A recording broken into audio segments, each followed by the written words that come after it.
हम करेंगे हर मजलूम की हिमायत। बिस्मिल्लाहिर्रहमानिर्रहीम। अस्सलाम वालेकुम। मैं हूँ हुरैन फातिमा और आप देख रहे हैं हिमायती न्यूज HD चैनल।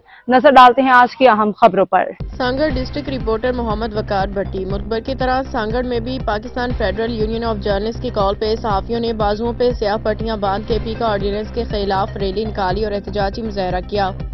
इस मौका पे Pakistan federal union of journalist के जिला सदर अमीर बख्श बर्दी, मीरपुर खास प्रेस क्लब के सदर नजीर पंवर, असलम मेमन, सहाफी इत्तेहाद के सदर अंजम आफ्ताब ज़मानी, सगीर अहमद राजपूत समेत दीगर सहाफियों का कहना था कि वफाकी हुकूमत ने अपनी करप्शन छुपाने के लिए सहाफियों की आवाज़ दबाने की कोशिश की गई है, जिसकी हम पुरजोर मजम्मत करते हैं। सियासतदानों ने अपनी करप्शन से जन्नत जैसे पाकिस्तान को जहन्नुम बना दिया। पीके एक्ट के तहत आज़ादी इज़हार राय पे बंदिश है। पीके एक्ट फौरी तौर पे वापस लिया जाए।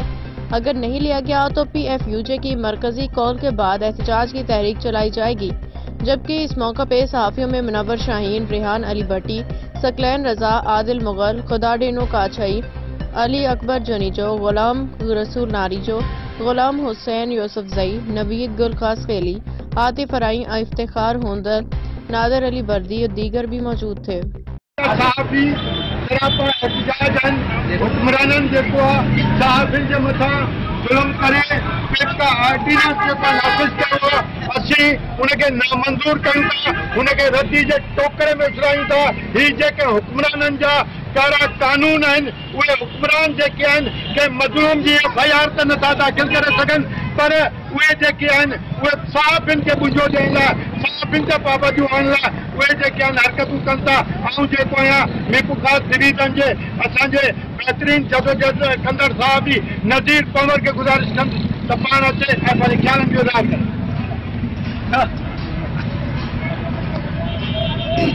बिस्मिल्लाहिर्रहमानिर्रहीम। सभिनी दोस्तनि जी वॾी महिरबानी, जेको हमेशह सहाफ़ी जेको सच लिखंदा आहिनि ऐं उहो ई जेके हुकूमत में वेठल आहिनि उहो लॻंदो आहे।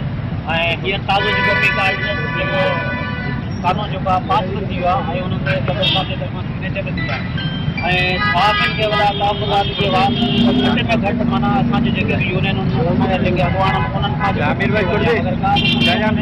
का हुननि जी इहो सिर्फ़ु इन करे सहाफ़ियुनि जी जेका ज़बान बंदि करण था करे इहे सॼा कानून ठाहिया था वञनि। हमेशह सहाफ़ी जेके आहिनि ऐं हक़ सच लिखंदा आहिनि, मगर कानून बि जेके असांजे मथां जेको बुनियाद ते जेके नवां कानून मढ़िया था वञनि।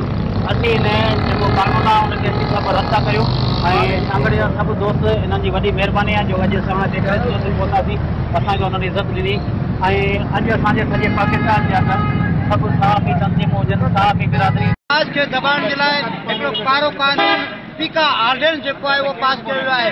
अफ़सोस ऐं हैरत जहिड़ी ॻाल्हि इहा आहे जॾहिं PTI जी हुकूमत हुई उन टाइम ते इहो ऑर्डिनेंस पास थियो। असांजो जॾहिं इस्लामाबाद जा ॾाढो पार्लियामेंट जो ॾाढो धरनो हो, उन टाइम ते ही वज़ीर आज़म शहबाज शरीफ़ असां सां गॾु धरणे में वेठल रहियो, बिलावल भुट्टो असां सां गॾु धरणे में वेठल रहियो, मौलाना फज़लुर रहमान गॾु असांजे इन कानून जे ख़िलाफ़ धरणे में गॾु वेठल रहिया कि कारो कानून नामंज़ूर कंदासीं। अफ़सोस आहे जॾहिं पाण अॼु वज़ीर आज़म आहे उन्हनि कानून पास कयो आहे, आसिफ ज़रदारी बि उन ते सही करे छॾी आहे। उन वक़्तु जॾहिं असांजा धरना हुआ उन टाइम ते हिननि उनखे रद्द पे कयो। हाणे उहे मिली आहिनि उन्हनि सहाफ़ियुनि खे गले खे गलो दॿाइण जे लाइ हिकिड़ो जेको कानून पास कयो आहे असां उनखे रद्द कयूं था, क़बूल नथा कयूं। जर्नलिस्ट पारां जेको एहतजाज कयो वियो आहे, असां हुननि जी मोट में सांगड़ प्रेस क्लब पारां ऐं सांगड़ जा सहाफ़ी इत्तेहाद ऐं ॿियूं जेके तंज़ीमूं आहिनि समूरनि गॾिजी जेको एहतजाज कयो आहे, इहो असां वफ़ाक़ हुकूमत खे ॿुधाइण था चाहियूं त तव्हांजे लाइ असां हीउ पैगाम था ॾियणु चाहियूं त आईंदा असां ख़ामोश न वेंदासूं जेसिताईं इहो ऑर्डिनेंस ख़तमु न कंदो। असां अॼु खां पोइ तव्हांजे लाइ जंग जो मैदान बणाए छॾींदासूं, पंहिंजी जदोजहद जारी रखंदासूं ऐं तव्हां समूरनि दोस्तनि जो शुक्रगुज़ार आहियां। महिरबानी तव्हां दोस्तनि जी महिरबानी। हाणे असांजा हिकिड़ो साथी आहे जे ज़िंदगीअ जा 80 साल सहाफ़त में ॾिना आहिनि, हाजी ईदू ख़ान खे गुज़ारिश त पाण ख़िताब करे। ये जो पाकिस्तान के अंदर ये कानून नाफिज हुआ है तो इस कानून को हम रद्द कर दें। इस वज़ीर आज़म था उस टाइम पे या अभी वज़ीर आज़म बन गया, उस टाइम पे जब ये कानून आया तो इनके साथ हम इस्लामाबाद तक, लाहौर तक कराची तक इनके धर्मों के अंदर बैठे हुए हैं कि भाई ये कानून, काला कानून, इसको जो है ख़त्म किया जाए। बार बार इसको दोहराया जा रहा है, साफियों को परेशान किया जा रहा है। साफी दबने वाले नहीं हैं। इंशाल्लाह हम जो है सरेआम जो भी होएगा हम करने के लिए तैयार हैं और साफियों के साथ हम साथ हैं। मेहरबानी। अब तक के लिए इतना ही। मजीद खबरों और अपडेट्स के लिए देखते रहें हिमायती न्यूज़ HD चैनल।